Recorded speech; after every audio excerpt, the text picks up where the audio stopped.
உட்காந்த இடத்துல இருந்தே சர்க்கரையை குறைக்கணுமா அல்லது கொழுப்பை எரிக்கணுமா, அதுக்கு ஒரு அருமையான வழி இருக்குங்க. அதுதான் சோலியஸ் புஷ்அப். என்ன இது?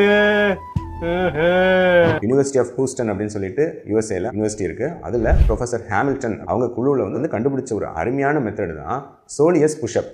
சொல்லு பாப்போம். சோலியஸ் புஷ்அப் சொல்றியா நீ? உங்க பாதத்தோட பின்புறம் நம்ம ஹீல் இருக்கு இல்லைங்களா, நம்ம உட்காந்த இடத்துல இருந்து சும்மா இந்த பின்புறத்தை வந்து கால் பாதத்தை வந்து தூக்குறோம் இறக்குறோம். இதுதாங்க சோலியஸ் புஷ்அப்.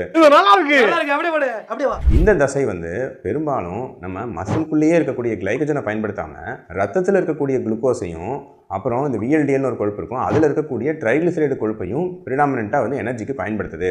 ஸோ இது பண்ணும்போது தான் உங்களுக்கு சாப்பிட்ட பிறகு ரத்தத்தில் சர்க்கரை அளவுகள் ஏறுறது 50% வரைக்கும் குறையுது அப்படின்னும், ரத்தத்தில் இருக்கக்கூடிய விஎல்டிஎல்னு சொல்லக்கூடிய கொழுப்பில் அதில் இருக்கக்கூடிய ட்ரைகிளிசரைட் அது சூப்பராக வந்து குறையுது அப்படின்னும், இன்சுலின் எதிர்ப்புத்தன்மை வந்து மிக அருமையாக குறையுது அப்படின்னும் கண்டுபிடிச்சிருக்காங்க.